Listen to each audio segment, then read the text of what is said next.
Here, we know that taking time out of your precious evening is not always easy to do. We are very busy. Very grateful that we have the option to stream as well, because we had quite a few parents who chose the virtual option. So we know there's a lot of people that are interacting with us tonight, even if they're not physically present with us. My name is Lauren Steltenkamp.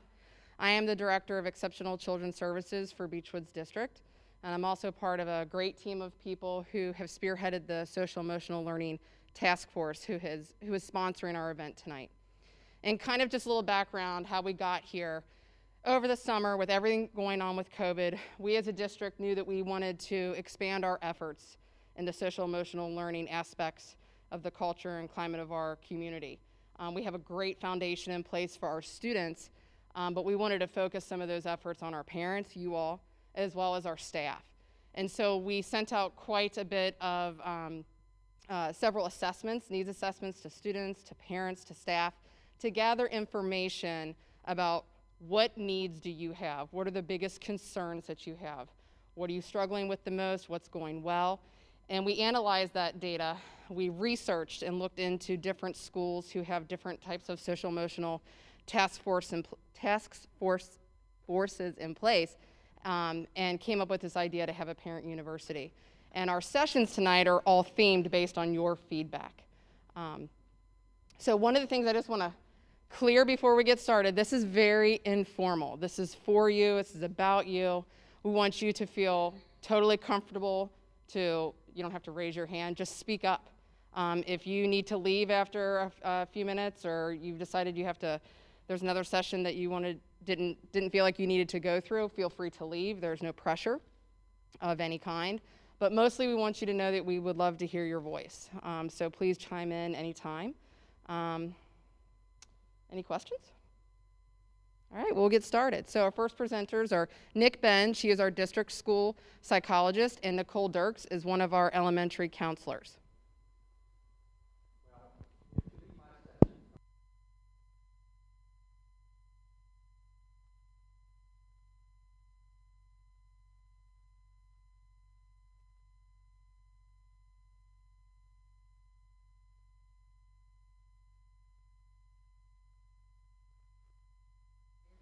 I'm good now. All right. So, with today's weather, I really commend everyone for being here. There's a lot of other things I think you'd probably want to be doing, but that said, that is the We Are Beechwood way. I mean, we are here because we love our kids, we love our school, we love our community, and we love our families. So thank you for being here. There's a lot to unpack in the first session, and I'm kind of going to apologize about that because there's a lot of information that I want to get in. If you read the briefing, we're talking about trends with kids today with COVID. We're talking about mental health, what it looks like, when is it anxiety, when is it depression, and some tips, things to look for, and some tips to help. That said, I want to start off with a quote from novelist Matt Haig. I thought he really summarized mental health great. He said this, mental health problems don't define who you are. They are something you experience. You walk in the rain and you feel the rain, but more importantly, you are not the rain. I'd really like that. So let's talk about trends. So when this whole COVID thing hit and schools closed and kids were at home, there was a lot of changes. There was a Harris poll done several months ago. Anxiety was at 55% higher with teens. Stress was much higher. Depression, 43%. And it's real. It happened. And we also saw a lot of different behaviors with kids. We saw kids who are online a lot more. You think they were plugged in before, look at them now, right? And the big change there is, instead of, doing their thing after school and maybe their homework and going to bed, we saw that a lot of this was happening later and later and later. Probably when you guys were sleeping, your kids were still connected with their phone, their laptop, or whatever. And there's also some not so great things that were happening late night online. And all that it's happening and it's real. and it needs to be addressed. Some of the red flags, besides the material, is nationwide, the calls that have been coming from, or communication from kids to schools about domestic violence, things happening at home, that it's if you step back, it's understandable how it could be in that situation, right? You got a lot of people who've had some economic issues, you're working from home, you're trying to be teachers, you're asked to do a lot. There's a lot happening, and there's really no escape. You know, families are saying, hey, you can't visit, you can't do this, and it's all understandable. So a lot's happened there. You know, parents have ended up shouldering this and shouldering just the whole COVID thing and how you are dealing with it. And as you know, it's probably the most polarizing issue that we face, and we have lots of serious disagreements on how to proceed with that. But so let's talk about how all that is fed into this is increased mental health issues. I want to give a little precursor about mental health just to make sure we're all on the same page. And the precursor is this, that when we talk about physical health, you know, what we know is if I step away from this mic and trip and fall and break my arm, what we know is, you know, they're going to take an x-ray, put a cast on, and they know in whatever, I don't know, 8 weeks or 4, 6, 8 weeks, they're going to take it off. I never broke my arm, so I don't know the numbers. You know, would you do 4 weeks of physical therapy? And so we know at the end of 12, 14 weeks, whatever that number is, that you're probably 95% of who you are. Well, mental health isn't that way. So we both could leave here tonight and see a horrific event in the parking lot, as we're saying, or pleasantries, and you may be able to go home and tell your spouse, oh, wow, I saw this thing, and make dinner and love your kids and put them to bed, and I may be in therapy the rest of my life, but yet we experience the same thing. So mental health is, you just can't put it in a box. We want to, insurance companies want to do that. You can't do it. You can't do it at all. So that said, let's talk a little bit about anxiety. Anxiety is normal. It's a natural occurring thing. It's not a bad thing. It just happens. You know, the problem is when when it's interfering with our everyday life. You know, some of the things to look for, and I'm sure you guys know some of this stuff, is irritability, sleep disturbances, loss of appetite, loss of concentration, and there's a number of others. I think you guys understand that. I do love what Howie Mandel, I mean, he's one of the more famous guys who has kind of come out with some mental health issues. Here's what Howie Mandel said. He said, there isn't anybody out there who doesn't have a mental health issue, whether it's depression, anxiety, or how to cope with relationships. Having OCD is not an embarrassment anymore for me. Just know that there is help, and your life could be better if you go out and seek the help. I really appreciate Howie and what he's done, and he stood up for that. So how do we support our children who are maybe facing a mental health issue? You know, the first thing is we have to talk. We have to be willing to talk to our kids. We can't downplay it. You know, sometimes we're tempted to do that, but we really need to talk and talk a lot. You know, some of the things of, you know, checking in with our kids frequently and seeing how they're doing, helping them understand what they can and cannot control. We spend a lot of times worrying about things we have no control over. And those are really important conversations that maybe you can help with a clear mind delineate that for your child. Sleep is a big thing right now. I mean, we need to get sleep. It's important, and there's lots of research that I'm not going to go into today on what the effects of sleep, eating healthy, just a good lifestyle. And then do things that you enjoy with your kids. It sounds simple, but those are the kind of things that takes our mind off of maybe some just general anxiety or depression and puts you in a better place. Routines are important. This whole mask thing, I don't know about you, I'm miserable. You know, I can't keep it up. My glasses fog up. I want to complain right now. You don't mind if I just spend the next 10 minutes complaining, but we do need to talk to our kids about the importance of it and the societal responsibility that is with it. You know, I hate it, but I follow the rules, right? I respect the general rules of society. But we need to talk to our kids about it. And the older kids kind of talk to it in a more global picture of, you know, you're helping the community. You're, you know, part of us. You know, breathing exercises are good. I'm telling you, breathing is magical. It's probably the most powerful thing you can do. Take deep breaths. You know, there's some things you can't do in life, like you can't tickle yourself. You can try, you can't do it. But breathing's another thing you have no control over, meaning that if you breathe deep, you will relax. You can't not relax. If you take concentrated deep breaths, and a number of them in a row, you're going to relax. You cannot stop it. So that's a good thing. As silly as it is, you need to practice, and practice with your kids.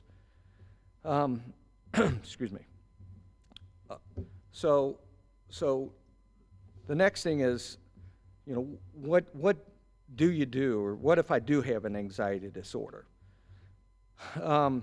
There's a few I want to talk about real quick, just so you understand that there's a number of different kinds. You have the general anxiety disorder, and when we talk about anxiety disorders, we're talking about things that are prolonged. They're in existence for at least 6 months, and they're interfering with your life. So, you know, general is what you think it is. It's just you're excessive worried about things all the time. Then you have panic disorder. You know, and then they come on like right now, and you can't stop thinking about it, and you're like, you know, like a mess. You know, I a couple years ago, you know, I used to brag. You know, I'm old. I'm falling apart. So I've had lots of MRIs. I brag about people like it's the greatest medicine ever. I used to get shots as kids every week for asthma and allergies. And I'm like, hey, if you're not touching me, that's my kind of medicine, right? Had a number of MRIs. A couple years ago, I got an MRI, and all of a sudden, you know, I open my eyes, the cone is in my face, and I'm like, get me out of here. Get me out of here. And the strangest thing is, it won't go away for me now. I've had a couple MRIs since then because I'm still falling apart. And, you know, now I can't stop thinking about it. When they're trying to schedule me, I'm like, do you have an open MRI? No. Well, I'm not going there. I got to find an open one, right? So it happens, and it's uncontrollable. And if you sense it coming, you can't. It's hard to stop it, right? So that's panic disorders. You have phobias, love phobias. I don't know. Anybody got a good phobia story they want to share? Come on up. You know, and what a phobia is something that you fear that is kind of an intense fear to a certain object or situation, but it's really out of proportion to what's really happening. There's social anxiety disorder. You know, that is, you know, like in school, what that would look like would be, you know, kids who are afraid to raise their hand, kids who don't want to read in front of the class, kids who want to sit in the back so that they're not noticed, right? You know, there's some ways that looks like in school. A couple more, agoraphobia, that's where you just, you know, the fear of you just can't get out of a situation, whether you're in a, you know, public place, you know, a stadium, this facility here. You're just looking around, how do I get, you know, just excessive worry about it. A couple other, separation anxiety disorder. You see a lot of that with little kids, but we're seeing some more now. If kids have been home more, and the uncertainty and what they're hearing this, if they're walking by the TV, it's doom and gloom, right? I mean, it's like, oh my gosh, the world's ending, right? So, it's scary to kids. So there's a lot of separation anxiety from being around the protected people. And the last one is selective mutism. You don't see a lot of that, but I do have a little funny. And so selective mutism, what that is when there's nothing wrong, they cannot find anything wrong, but you don't speak. I did know this kid. I worked at a different school, and this kid, they come to me and said, hey, this third grader has not spoken ever in this school. Of course, I'm maybe a little, think I'm pretty good or whatever, and I'm like, I'll get it. I got this. I got this. So I go and get the kid. Of course, I fail. I can't get him to speak, talk, nothing, bring it out my A game, nothing. So I thought, I'm going to dig deeper. Found out the kid played on a baseball team, talked to the baseball coach.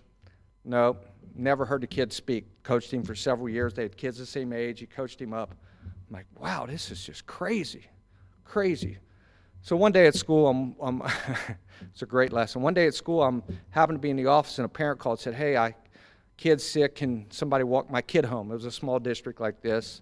And I said, you know what, it's a nice day. I'll walk the kid home. So I'm walking this little kid home, and here's these boys coming down the street on the bicycles.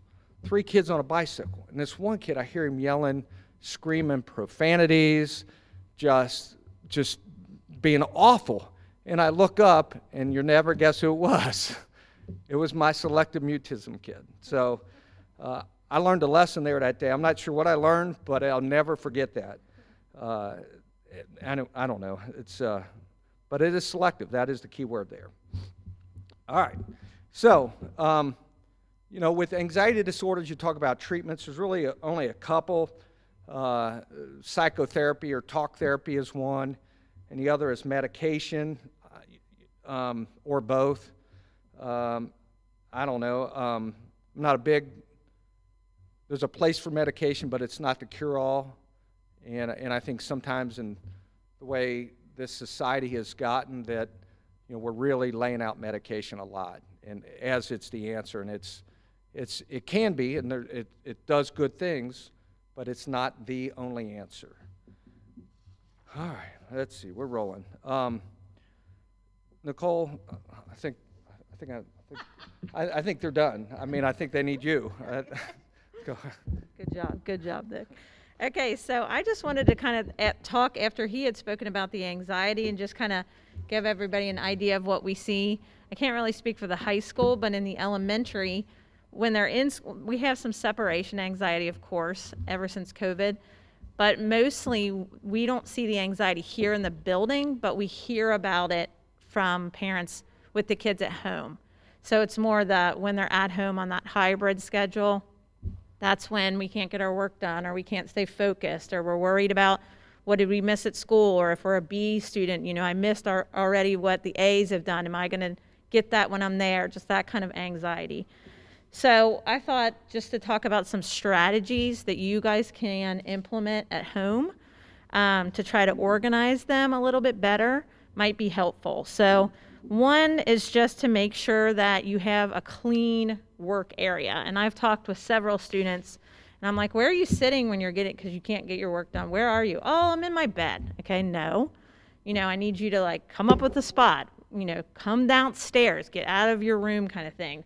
Even if your parents are working too, where can you sit that's going to be clean and you can have a great spot that's organized for you? And organized meaning I have certain things in places, and I know this will take some help from parents, but a bin where I put my papers, and a basket that has, my pencils and markers and crayons and that kind of stuff in it. So I'm not just throwing things everywhere, and then at the end of every day, everything goes back in those spots, right? So that you're ready for the next day. Having a charged laptop. I know the older kids kind of get into that pattern when they start getting 4th, 5th, 6th grade because they know they have to have it all day. But even for the little ones now, just having that ready to go eases a lot of anxiety. The biggest is having a schedule for the day. So sitting down and saying, okay, you know, this is what your assignments are today. I'm going to explain it, show you these directions. This is what you have to do. A lot of parents, I think, are having trouble kind of getting through Google Classroom and knowing exactly how to find things. Your kids know. So I will tell you that. They know exactly where everything is. They may say they don't, but they do. So just sitting down and having a conversation. Hey, show me what assignments are due tomorrow. Everything pops up on Google Classroom. It will say due today, due Friday, you just go to the main screen and you can see it all. And then there's also like a classwork tab. You can go in there. Anything that's lit up, it's missing. They have not turned it in. There's another button that says turn in. You can click on that because guess what? A lot of times they just click turn in and there's no work there. So all that stuff that you guys are actually trying to like keep up with, it's all right there for you. It's just having your child show you because, like I said, they do know. Setting a school time with a scheduled break is helpful. Maybe they get to, I don't know, go outside for a certain amount of time and do some exercises or something they would normally do in PE class. Or they like art. You can sit and draw, color, whatever, just giving them a little bit of downtime in between. Possibly an incentive if you're having trouble with your student, with your child getting their work done. Try to think of something not like candy or food, but like, okay, if you can do this by the end of the week, you have all your assignments completed, we'll go to the park or we'll do something together as a family. But just making sure that they have some kind of ownership in whatever that incentive is so they buy into it. Previewing the next day, I think, is really important too, especially if you, they have their assignments down for the week. That way, okay, tomorrow this is what you're going to work on, because as parents, if you're not there because you're at work or you're there and you're trying to work, it's really hard to go back and forth. So just setting that the night before is helpful. Having a peer buddy, someone who's on the same schedule as them, not that they're going to sit and do all their work with them, but just to like kind of check in is helpful. Like, hey, who can you kind of get like a buddy? Who do you think would be good to check in with? And then the biggest thing is just ask questions of your teachers, even though they're not a lot of times with you on a daily basis because of the schedule right now, but they're still there. So just making sure that the kids know that they can ask questions of the teachers. So those are just some strategies to try to organize at home, just to make it a little bit easier transitioning back and forth from home to school. I'm going to do a little commercial real quick. I just so you know, I mean, we're talking about a lot of stuff, and there's going to be, some more information flowing tonight. Just understand when you leave here tonight that this school is tremendously blessed with 4 outstanding counselors. There are 2 in the elementary school, 2 in the high school. So if you leave and you're thinking, well, I don't even know what they said. Wow, it was crazy. But make a phone call. I mean, they're outstanding. I'm here as well as a psychologist, so I'm telling you, I've been in other schools. This district is blessed. They have really outstanding people. Okay, that's the end of the commercial. All right, so let's talk a little bit about depression. It's what you think it is, right? It's an extreme feeling of discouragement, sad, unmotivated, disinterested. But again, to be depression, things make us depressed. That's situational depression. But to be full-blown depression, it has to have a number. If you look in the the Diagnostical and Statistical Manual, it has to have 5 or more symptoms over a 6-month period. So, but let's talk a little bit about them. They're both real. Situational depression is probably what you think it is. Loss of a job, divorce, a death of a friend, some kind of accident, major life change. I mean, that can lead to situational depression.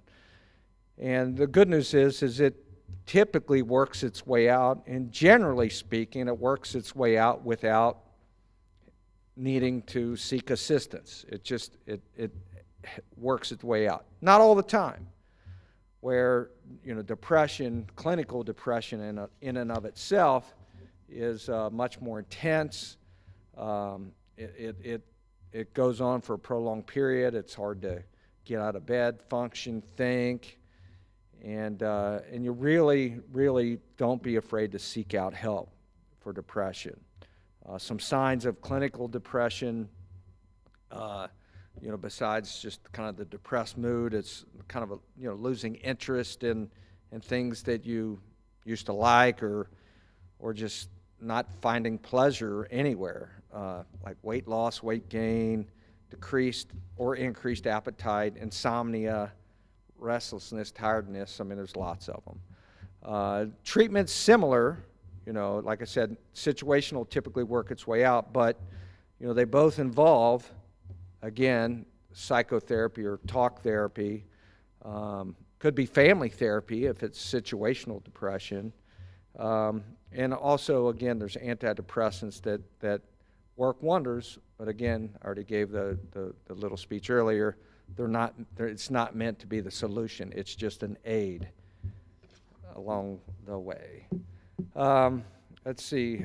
You know, one thing about clinical depression, it's just, if you've known anybody who's clinically depressed, I mean, they're in a bad place, and they need to be checked on. I do I do like this quote from Winston Churchill. He says, "If you're going through hell, keep going." And so don't stop there. You need to help people. But, you know, here's the takeaway with depression. With a healthy lifestyle, you know, good eating, you know, the habits we kind of talked about earlier, and a treatment plan, they're both very manageable. They're both very manageable. You know, some things to look for in your kids, you know, the younger kids, kind of changes in school performance, grades poor, sleeping bad, hyperactivity, excessive worry, maybe nightmares. Maybe they're normally a good kid, all of a sudden they're like, I don't know you, you're possessed or something, right?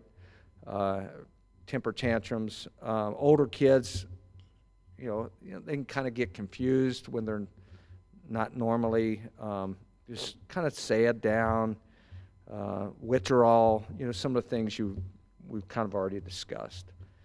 If you suspect that, what do? Get them help. You know, go seek help. Don't ignore the problem. It's not going to go away. Don't ignore it.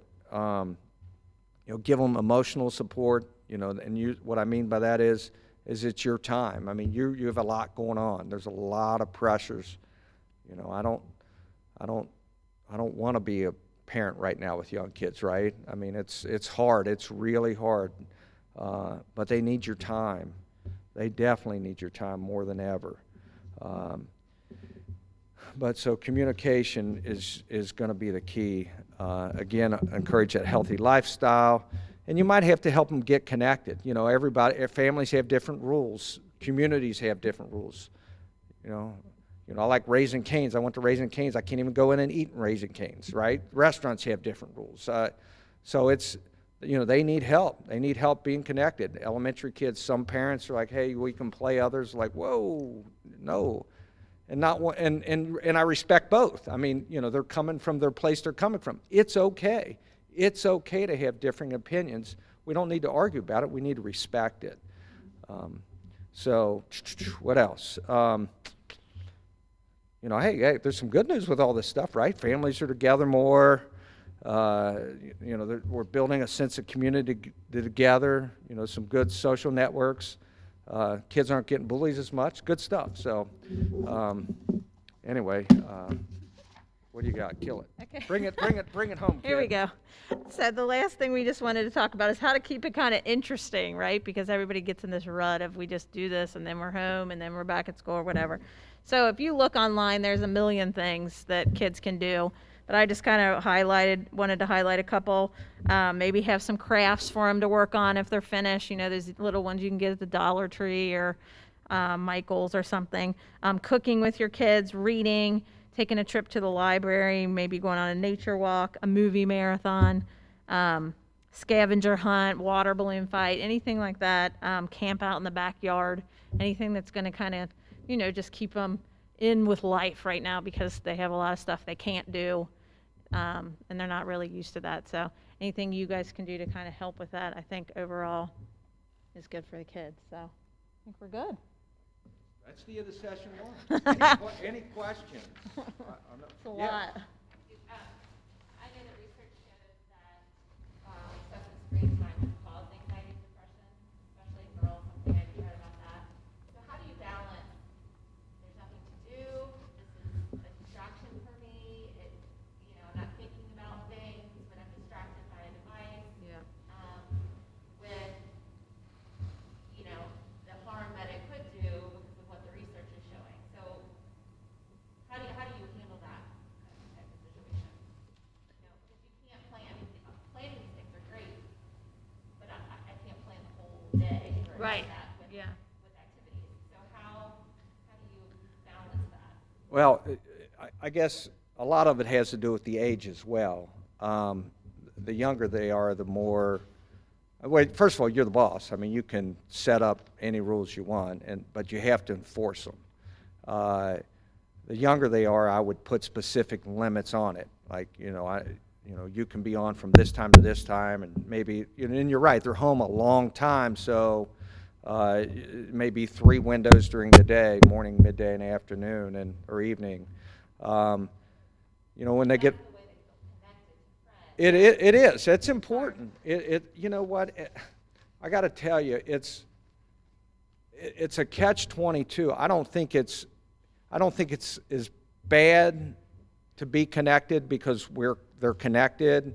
But I think what we really should try to do is focus on some social interactions, whether that's in-house.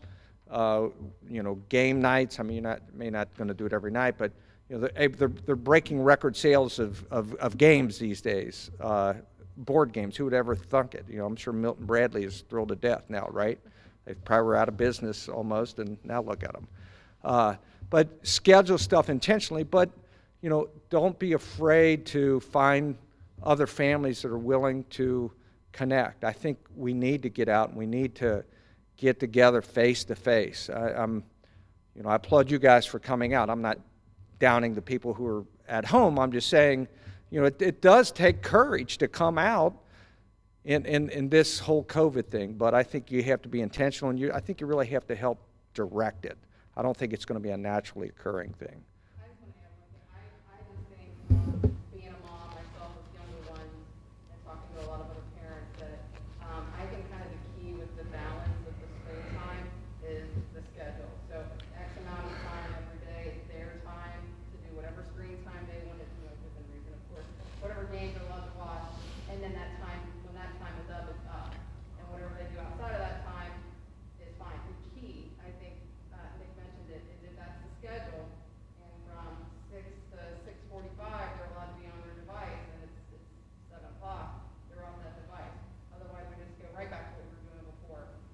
It's just setting up a very structured environment to keep out of building negative habits. That would be the recommendation, and I think that would be a recommendation I would give for anybody, any age of kid. This would be X amount of time you have. Yeah. You're right, you can't plan like a game every single second of the day. Right. That's impossible. No one's going to do that. That would be completely unrealistic. But if they have scheduled breaks, I think too, during the day to do some of that with kids who are home, then like how I think of it sometimes at our house is like when my husband and I are home from work, guess what? We're done. So now it's like family time. You don't need to be on your device. You've done your work for the day. You're talking to your friends. Now we're gonna whatever it is you do, as a family. So maybe Like like a family structure. There's a Now, cutoff. if the kids have their Right. school structure, school's at home, yeah, work is at home. right. So re-looking at the way you develop a structure as a family is ultimately something you might want to consider doing. It takes a lot. Everybody's got to come together to make this structure work. Right. Would be a task. It's a task, but a suggestion to maybe look at to balance all that out. Because you're right, unless it's there, once that structure's there.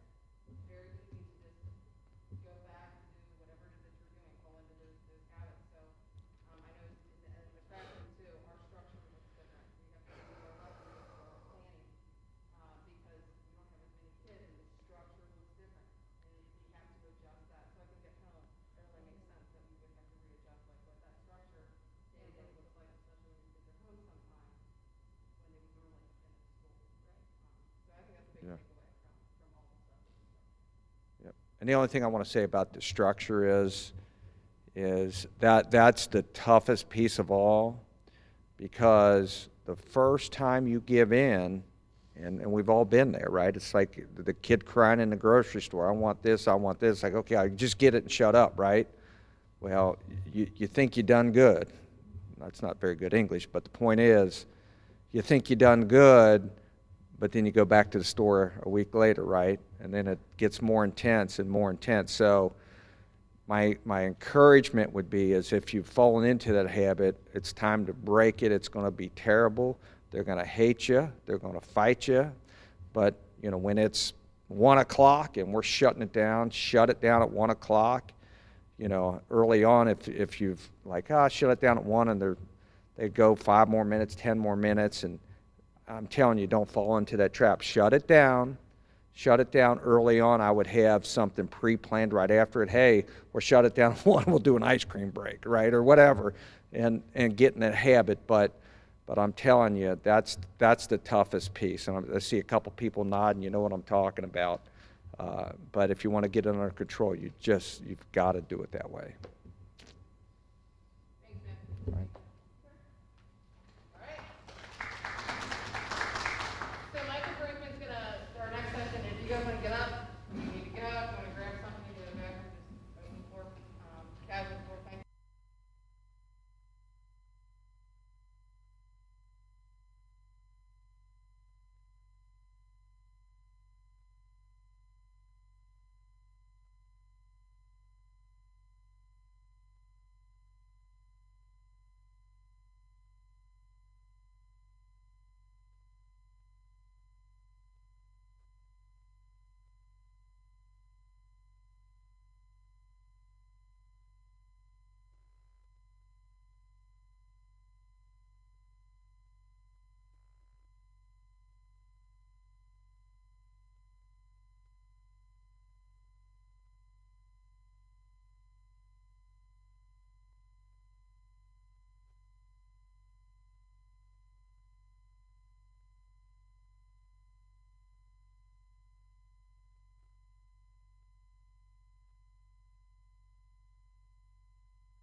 I just want to reiterate what Lauren said, and Nick and Nicole, is just thank you for being here, whether in person or joining us online. We do appreciate it.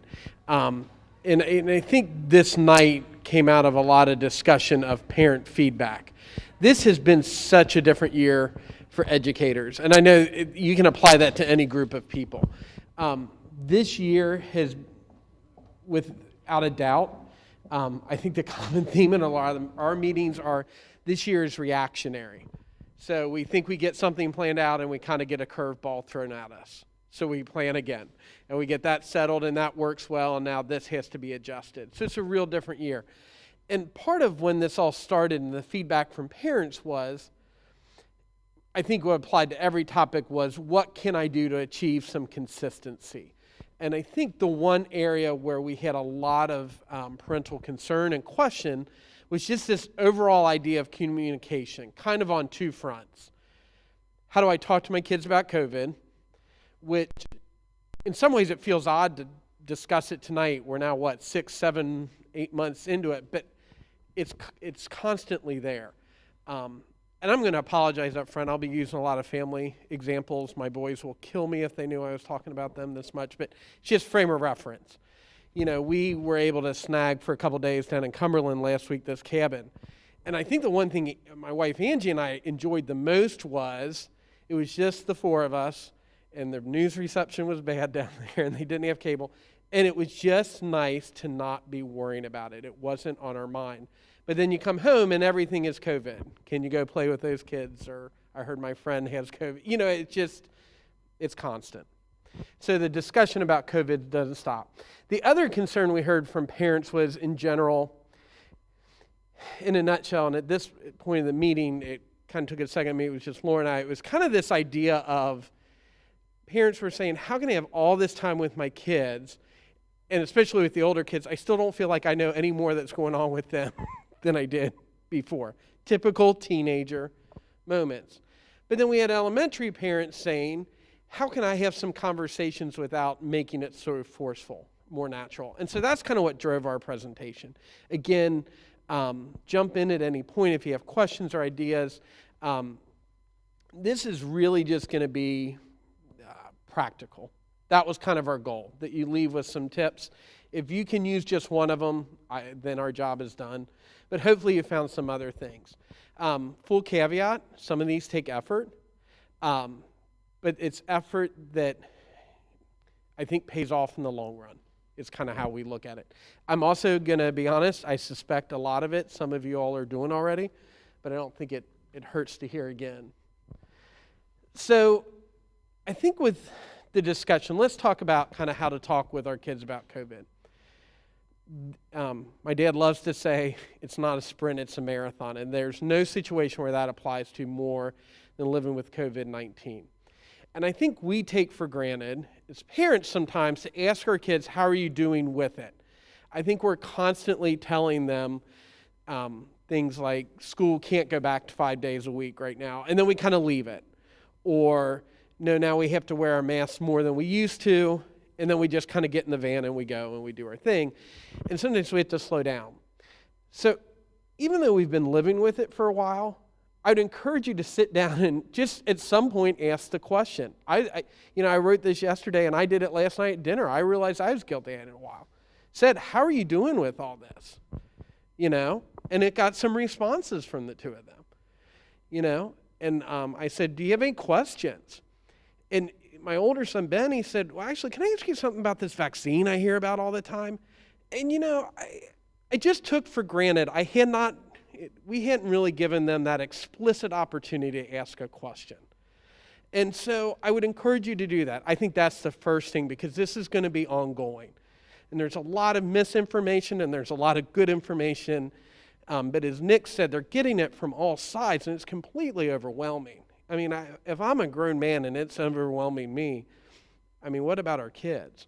So I think just being explicit. Do I think you need to ask them every day? No, they're gonna hate you by the time you get to day 5 in a row. But yeah, once in a while we need to say any concerns, or if you heard anything you have a question about, that sort of thing.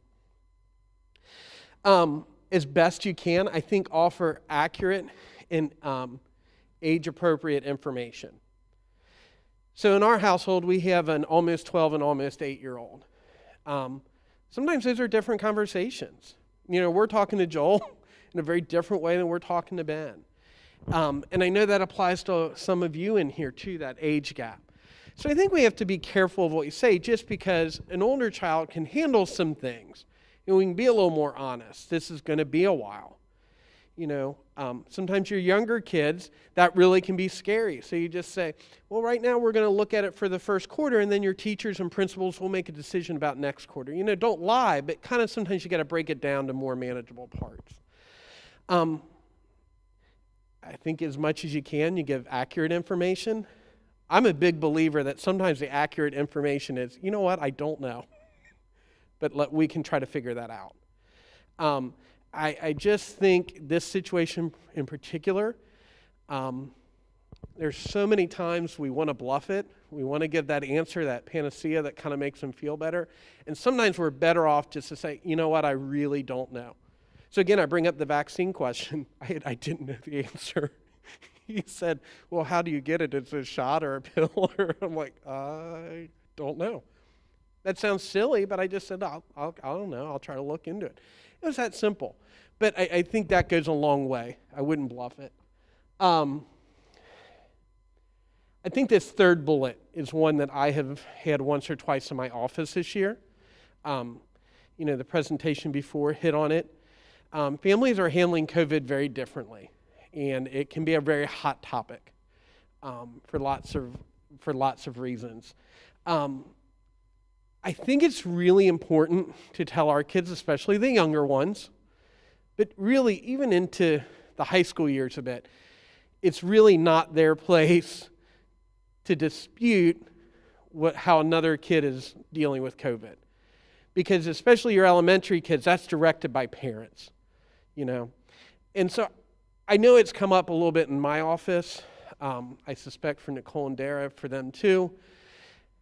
I think it's just important to kind of tell your kids, you know, each family is going to handle it the best way they think works for them.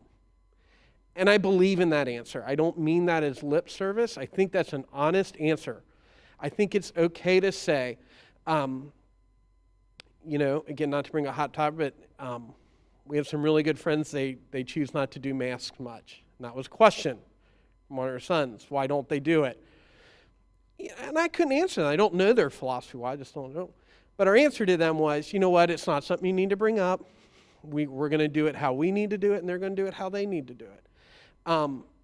You know, again, especially that younger kids, because they're so prone to say what's on their mind right away. So I think if that comes to you, just stress to them, you know, just that each family is going to do it differently. They're doing it the way they think is best for them. But we did want to bring that up because it has been something that's come to our attention a bit. I wish this next bullet wasn't true. I think we're going to see more and more of it over the next couple months. I suspect in this room we already are. Our kids are going to hear more about kids who are being diagnosed or quarantined with COVID. You know, and there's no doubt about it.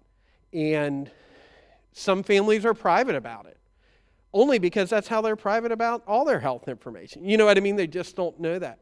And especially, I think, late elementary all the way through high school on up, you know, text messaging, other forms of social media communication, news gets around fast. Or they start to notice that so-and-so hasn't been in the classroom for several days in a row. I think it's a good time to remind our kids that's not our place to share. So we do PSR through Blessed Sacrament one night. And they're getting the second graders set up. They call a name. Kids say, as kids will, they're not here. Beautiful, perfect answer. And I'll be darned if the parent behind us doesn't go, oh, her mom has COVID in front of 40 people, no lie. And we just looked at each other and I thought, the kids had the right idea. She's not here. And that's all that needed to be known. I don't think this is some overwhelming thing, but it's going to come up more and more. You know, I had a kid in my office one day said, hey, can you tell me if they're quarantined? And it was a benign enough question, but I can't. And that's not just because I'm a school, it's really not my place. I just think it's something to remind your kids about. It's not a shame factor, I don't mean it like that, but it's just that's just, it's a good time to kind of remind your kids about privacy. I think the last thing the SAL task force, we've talked a lot about playing this, is don't be too hard on yourself. I will put the limelight on me. I had this past week and I couldn't do anything right in my mind. I wasn't getting this done, and were we doing the right thing with the boys, and you know, this or that. And I needed to just remind myself, I'm doing the best I can. You know, nothing was falling apart. You know, we were being as safe as we can. We were trying to enjoy the weather. You know, and I think in our meetings we've talked a lot about too, this idea of sometimes what worked last month isn't applicable now. Now, I think as we become more used to this and we know how to handle it, I think we're going to see that kind of flip-flop lesson. But some of the things we did at the beginning, we don't do now. You know, I think just even social interactions, I think we have a better idea now how things spread. So some of the messages we gave our kids early on, we can adjust now. You know, likewise though, you know, again, in our house, we've been kind of prepping them, guys, if this gets worse, we're going to scale back who we can hang out with even outside. You know, that's coming. That's an answer we didn't necessarily have to give back in the beginning of September, where things were going okay and that. But I do think it's important for us as parents and guardians to let ourselves off the hook a bit. And that was a big, big topic we had in our committee on several meetings. If she mentioned it, I apologize for repeating it, but the part of the committee is we also brought in teachers and staff. And so we all kind of had different components, but that was definitely a major theme from them as well. So now we're kind of onto that second prong we had, which is how do I talk with my kids just in general? We have all this time together. How do we make it a little more productive? And this is the part that some of it takes effort. Some of it is just the old, age-old adage, what is it, 28 days to make a habit, that kind of thing. It does not, there is no right or wrong how this looks like. There is no perfection to it. These are just some general tips. Some of them come from a practice called parent-child interaction therapy. I'm not going to get into all that. But none of this is rocket science. Let me say this right now. None of this is rocket science. But sometimes it's just good to be reminded of it. But some of it's pretty powerful without, because I'm telling you as a parent struggle with the same thing, I cannot plan one more thing. Especially when this first all started back in March. It was like, we cannot think of one more thing to do. And so we fought the screen time. But some of this doesn't take a lot of effort, but you'll get a lot of bang for your buck. I think the main one we would try to stress, COVID or not, is this idea of set aside the time and make it a habit. So ideally, if you can give and it doesn't have to be individual child, but give them 10 to 30 minutes a day uninterrupted. So the clincher is, and Dara Stiles cracked me up when we were talking about this, is that includes putting your phone away for 10 to 30 minutes. That is hard. That is hard. And she's laughed. She goes, there are nights I can't do that because I've got to pick Brooklyn up from volleyball. And so you get it. But I think the idea, though, is unless you're waiting for that kind of message to come pick me up, or you're concerned about somebody, that when you hear the ding go off, you let it be. And this is just a practice. And the idea between the 10 to 30 minutes a day is it's kind of child-guided. It's what they want to do. I would not recommend just sitting down watching a TV show. You want something a little more interactive. But I'll be honest, like on Friday nights, I don't know, is anybody in here watching The Mandalorian? It's a great show. I recommend it. The new season's coming out, and every Friday, a new web. So that's kind of become our Friday night. We watch the new episode of Mandalorian. I think when it's purposeful like that, it is. But, to just turn on Disney Plus for a half hour, that's kind of what they want you to avoid. It's kind of child-led. So if it's Legos, if it's tossing the football outside, if it is just walking the dog. But again, the idea is they have your attention for that 10 to 30 minutes. I think it makes things more enjoyable. Even when you're kind of in a shutdown mode, or just in general, winter, you get more time together anyway. This is a little more directed without a lot of effort. So try to put aside that time and let it be their time. Like I said, those are some just general activities. Again, the idea, though, is they have your attention. And it's just kind of that the communication occurs. So, let's use the idea of walking the dog. If that's what they say, and I should have backed up, give them some choices. Otherwise, you'll spend 15 minutes of them not deciding. But you might say, hey, you want to grab a puzzle or you want to go take Maggie for a walk? Which one is it? And then whichever they do, hopefully the communication just kind of comes normal. This is not where you have to be deliberate in what you're talking about. It may be the communication is just, oh, so-and-so put out their Halloween decorations. That's what this is about. It's just that kind of time together.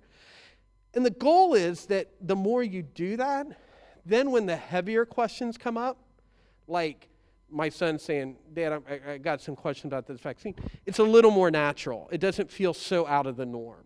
That's kind of the idea, that if you've got that time together, it's going to, when the heavier questions come up, or when you need to talk to them about something, again, whether it's related to COVID or not, there's kind of that framework that goes on. Again, this is very simple practice, but it's also easier said than done, and we realize that. But this is a key one that I would really stress trying if you can. And it is deliberate. The hard part is not just saying, let me run these 5 errands and then we'll do that. Sometimes it's got to be, let me do this, then I'm going to take care of those 5 errands. That's the key. So, like I said, easier said than done, but some of the best advice I've ever gotten. Some general other ideas that are kind of outside of that. This one was a lot easier during the shutdown. Just eating dinner together, even on your busy nights. Or even if it's in shifts, if you're got kids running between practices, everybody's not home. Even if somebody can at least sit down with that child just to eat dinner, and if the talk is just, hey, how was practice? Or if there's not much talking because they're tired, that's fine. But again, it's just there's that implicit opportunity for them to talk to you if they want to. In the car, this was a parent tip we got, no phone. I had a parent, this is no lie, of a senior who told me we planned out our whole college visits and selected our college solely in the car. She was part of a club soccer team. They had a 25-minute drive to and from the house. And so she said, you can't use your phone when we're in the car. She laughed. She goes, we did the whole college process in the car. But it kind of became their thing. And I thought it's one of those moments, they don't want to not have their phone. And now, would I do this on the 12-hour ride to Florida? No, not unless you're a glutton for punishment. But I do think sometimes maybe that's a fair habit if, practice is at Griffin Elite and you just say, hey, on the nights we ride out to Griffin, we're not looking at your phone there and back. I think especially if you're trying to organize your week, or you're trying to really figure out the nuts and bolts, like when's your test, how are you studying for it? That parent was right. They're a captive audience. They cannot go anywhere. You've got them. That's a great time to use. Sometimes finding purpose together, making service projects. I'm not trying to sound like a Pollyanna, but this is kind of something you can do that, takes some prep work, but just gives a little bit different purpose and breaks up the monotony. So one we're going to do, I stole it from NJHS here. I don't know if any of your kids participated last year, but NJHS had a drive where 3 afternoons you can make blankets for the homeless. So if any of you did it, they're the blankets where you buy 2 pieces, I think it's 3 yards square, and then you cut the ends and then you tie them together. And the girls who ran the project could not have been prouder of them. I mean, they had literally kindergartners here, all the way up through seniors. It was something we could do. I mean, my first grader brought a son. I mean, or a friend. He didn't bring a son. He brought a friend. He could do it. And all of a sudden, we were kind of looking to do something for others. Just that idea of trying to find some gratefulness in a tough time. And I said, why couldn't we do that at home? So we're going to do 2 of them. And like I said, I'm not saying that to sound Pollyanna about it, but something different. All 4 of us can do it easily, other than the money of the blankets, and it's useful. And I think sometimes if you can find things like that, a neighbor across the street, as part of a service project for the school they just collected some pet food. And they just went around to the houses, nothing extensive, but it kind of gave the kids something to plan, something to collect, something to deliver. It was just something to do, and again, they did it together. The next one used conversation starters, like to gather. So if Mr. Brinkman had been prepared, he would have looked for the book before leaving for tonight. My wife might have mentioned that to me. I could not find it. So the website is here, and I don't know if we're going to post these somewhere or not, but Learning Express. Learning Express. So some of you may have seen this, and I really apologize for not having the book. It's so much better, because the website does not have good pictures at all, but I wanted you to know. It's a local woman. She lives in Villa Hills, and it's called To Gather. And the book has stickers. And the idea is you peel a sticker, and that's your dinner conversation. So now, this is very different than what I was talking about before. This is very driven. So everybody gets a question. But the questions, for example, one is, if I had any talent, it would be blank, and I would do this with the talent. And so the example they gave is, in the book, this starter, if I had any talent, it would be to play the piano, because I've always wanted to play on one of those big fancy pianos in the hotel lobbies. And that's the communication. And the idea is that if you've got some time together, they're just starters. We don't do it as much as we should. So again, it's a local business. So Learning Express or King Arthur's in Hyde Park. But we've done it a couple times. And we ended up laughing because some of the questions are funny. And especially if you've got that age range of kids, All the questions can be answered by any range. But you get some funny answers and you get varied. But these are a great tool. I'm all about supporting local, but I'm also not going to lie. If you Google dinner conversation starters or family questions, I mean, you can find them out there. What is kind of fun about this, if you have younger kids, is it comes with the stickers. So, of course, there are very few kids who don't like stickers. But you do everything. I mean, you know, for us, we took turns who got to pick the question, which, of course, ended up in an argument one night because they picked last time. You know how that goes. But we laughed. But that's the idea. And she makes it very simple, just something to think about. I think the other thing is be supportive of your kids having communication with other trusted adults. For me, the one that comes to mind are grandparents. I mean, I think majority of our kids like their grandparents. You know what I mean? There's just that bond. They don't have that kind of responsibility with them. They get to spoil them. They like them. Ben got a phone a couple weeks ago, and I had to laugh. Of all the people he wanted to call first, he said, I should probably call Grandpa. He'll want my number. And, you know, just that was his perception. But I felt so great that's who he wanted to call first, was my dad.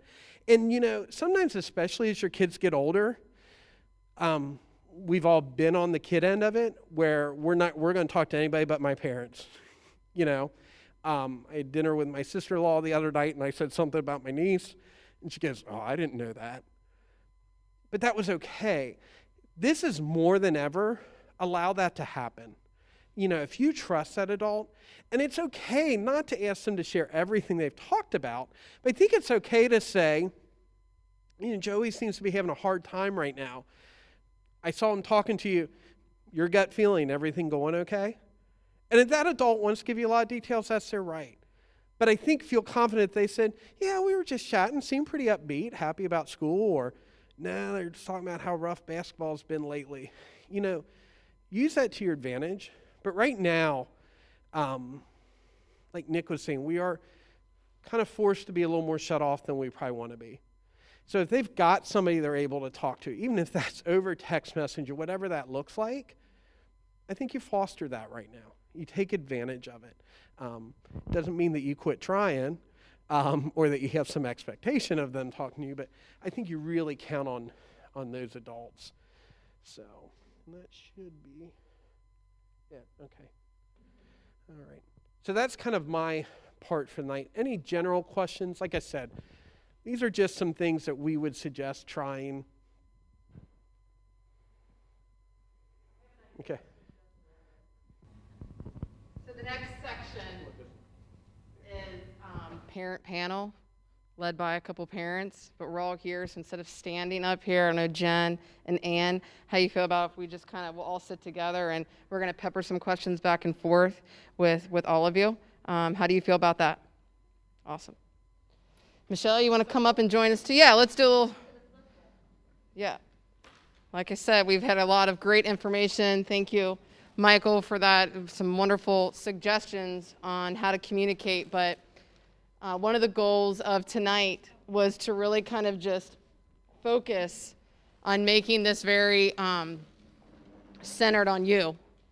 And not that it's a therapy session, so if that's not, if everybody feels weird, that's fine. But I just think it's just something like kind of just make this more casual. We want to have more of a chat session. So, so this is Jen Eplin and Ann Chickenwary. I said it right. All right. And both of these women and parents have children both in the elementary and in the high school. I'll let Michelle introduce herself if she wants to. My name is Michelle Klein. I'm the Business University Liaison here at Beechwood, and I'm also a school psychologist as well, but I am not practicing right now, but I really wanted to be part of the social emotional learning team because that is really where my passion is. I also have a 17-year-old and an 18-year-old that are currently at home doing 100% online learning. So I'm also in there with you all as we face challenges along this journey. So happy to be here and be a part of it. So we have some questions that we kind of generated that we gave to Ann and Jen prior to that kind of hit on some of the topics that we got feedback from. And so we're going to let them kind of start, but we want to feel free to have you add at any time. Okay. All right, the first question, having children of various ages going through this, what are some similarities and differences in how your child reacted? I have an 8-year-old who's a 3rd grader, and then I have a son in the high school who is 16, and then I also have a daughter in college, so I kind of have all my bases covered. I think the one that I saw had the hardest adjustment to all this was definitely the 8-year-old. I think he just, my older two kind of just rolled right on through, and, you know, they've always been really close and good friends, the two of them, and they spent a lot of time together. My little guy, I think, just really didn't understand why he couldn't just do whatever it was that he, you know, was normally planned for him. And why would we tell him, well, you know, we're not really going to play with neighborhood kids right now, you know, we're going to kind of stay to ourselves and things like that. So, and definitely there were parts of it where I could see that I thought he felt sad about a lot of things that were going on. And I noticed when he came back to school with all of his peers, like a definite change. I think it felt normal to him again. So those were just some things I noticed. I noticed the little guy went more through like a series of feelings as the time went on. So Sure. I will tackle that same question. I have a 7th grader and a 3rd grader, and interestingly, we had the opposite experience. My little guy is kind of a super like laid back, nothing affects him. He just goes with the flow, like, oh, we were supposed to do this, but we're doing that. Okay. Oh, I can't play with my friends outside. Okay, I'll stay in here and we'll do whatever. And he really embraced like family game night and all of those things and did really good. But my daughter, who is in the 7th grade, is the opposite, and she's a super like type A, driven, high-strung, like everything has to be just so, and is super active, like dances competitively, so she dances like 20 hours a week and, you know, must get only 100% in everything. So she struggled with the change because initially there was no dance, and it was like a month, and she could not function. Like, she didn't know what to do with herself. She was like, so I just stay here with you guys? Like, well, like, this is how we live all the time. We love each other. And she's like, I have to come, 24 hours with you people. So she definitely struggled a lot and grieved a lot of the not being able to do the activities with her friends, not being able to do school the way she wanted to. And then, like, obviously as a school, we had to, like, make adjustments. But for her, she was like, this was a grade I worked hard for. What do they mean everybody gets an A? Like, she felt like it was unjust to, like, give kids a pass. And so I think, yeah, it's like different ages, but also different personalities reacted to the situation differently.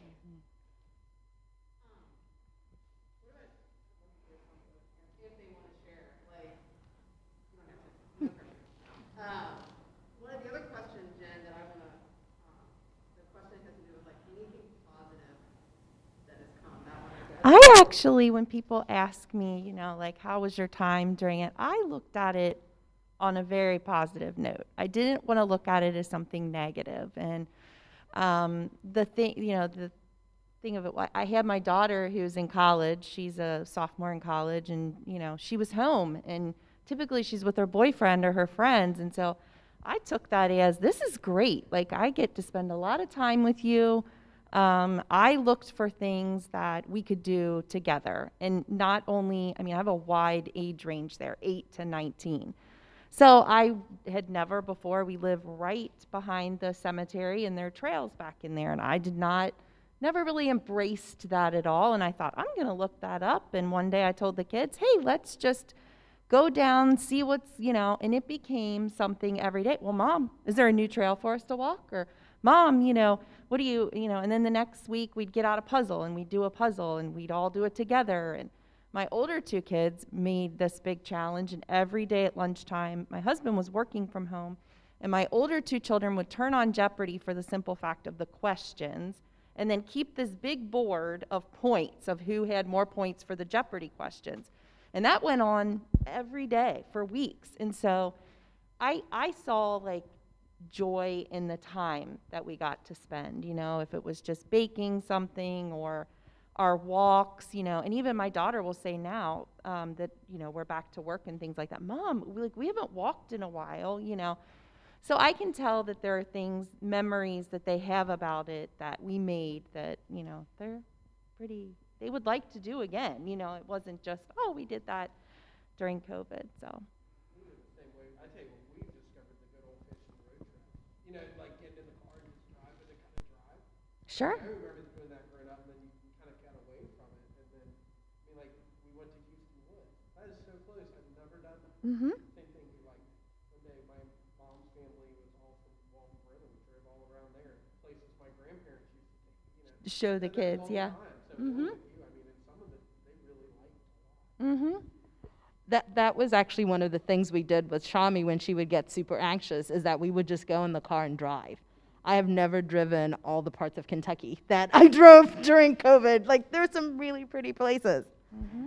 So, yeah, I agree on the drive. Mm-hmm. All the time. All the time. So when cooking at home, it was all the time, and so I started playing music according to what I was cooking. So, like if it was, you know, Mexican food, I would do that. And so the kids, I stopped doing that because things eventually do get old. You know, you think it's fun at first, and then it wears off. So my son the other day, he said, we had Chinese, and he said, Mom, you need to put on the Asian music. And I was like, oh, okay, so we got it back. So it was something that we did that they actually enjoyed, that they thought was very corny initially, but then they did end up enjoying it. So, yeah. Sometimes I didn't find out until weeks later that they really embraced what it was. Like at the time, I'm like, I don't know if you're really having fun or not, but when they go back to it and they're like, hey, when are we going to do that again? I'm like, oh, okay, you really have They a good realize time." you're much cooler than they thought you were. You Yes, do. You do. they do.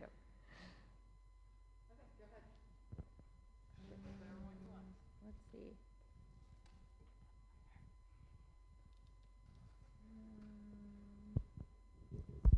What are some concerns you have on how this will shape your child's educational future?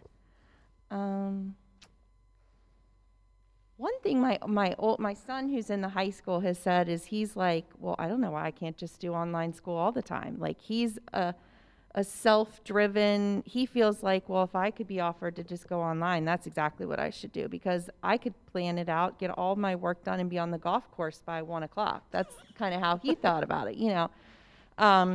My younger son, I feel like, you know, he would take all day at times, like to motivate, to get him. The best thing I found with him was just a routine. Like they have a routine in the elementary classroom and they like to follow it. And if you could come up with a routine, that was my best way to tackle it. So for him, it's just kind of like getting back to that, I don't know, quote unquote norm of what it's like in the class. You know, is it going to be quote unquote normal for him again, you know, to get all of his class back together? And my concerns are always, you know, going into it as a second grader, when he went into second grade, was struggling to read and he was totally not interested. By the end of second grade, there's a pandemic and he's interested. And I'm like, oh gosh, like, you know, hopefully I can keep that up and I can keep him, you know. And so for third grade, he came in and I was so nervous when he took the reading test because I thought, oh gosh, now's the time's going to tell. We're going to see what, you know.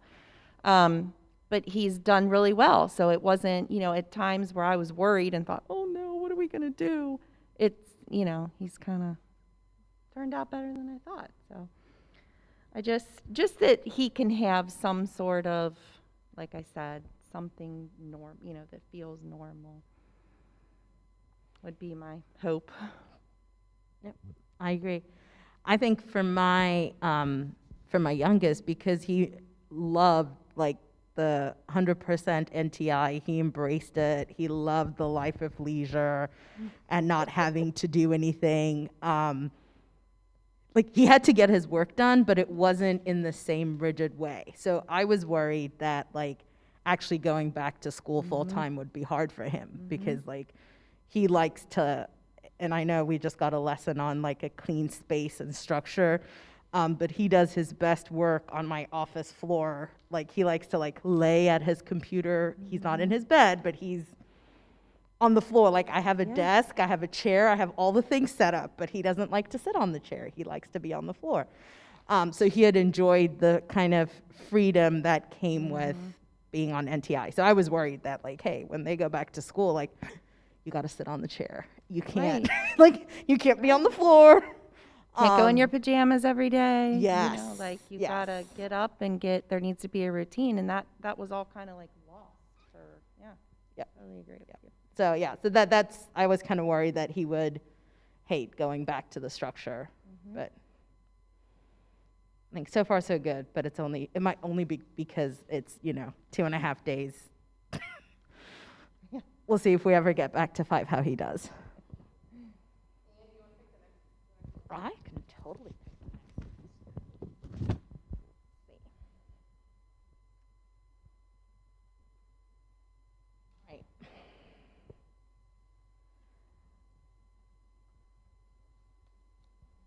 Right. If there was one thing that you would want other parents to know, what would it be? I think for me, it's truly like the theme of this night, that we're not alone. Like I have probably 3 or 4 group text messages with like different mom groups in my life, and going through COVID, there are days that those text strings have kept me alive. Like just checking in with people like, here's what my kid just did, or here's this crazy thing that just happened in our house, like sanity check, am I crazy? And just having them like either reassure me or commiserate with me or just like tell me it's not always gonna be this way. So I think just knowing that we are not alone and we're in this together. I would definitely say, yes, that you're in this together and that we're all allowed some grace, because, there are days where I'll be here, even right now, here working all day with students and then head home to my son who was home for hybrid that day, and I've still got to sit down and do his work with him after I've done. And I put a lot of pressure on myself and think, well, those kids got really quality time with me today. I really feel like I need to sit down with him and have that. And there are some days where I'm like, you know what? He's had a good day. He was home with my husband, did what he could for school.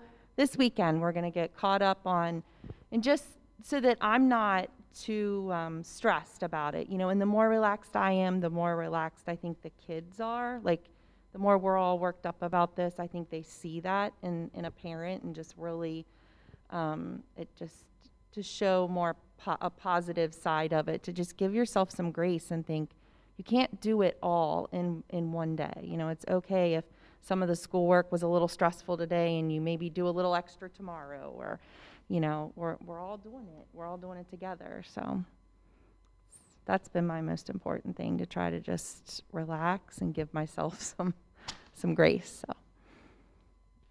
You want to be like, the college professor that lets you out of class 10 minutes early, and you're all like, we don't want to keep anybody longer than just I've been scolded that they can't hear me. Just kidding, Tim. So we just wanted to kind of wrap it up. I think we had some great conversation. I appreciate Ann and Jen for coming in and speaking kind of off the cuff and just sharing some intimate things, and Mr. Brinkman and all the people who have shared a lot about how this has affected them personally with us, and gave us some great tips and strategies to take with us. But I also want to value your time. So unless you have anything you want to share with us, that'll kind of wrap up where we are today. And just remember to reach out to us at any time, counselors for sure. We're here for you.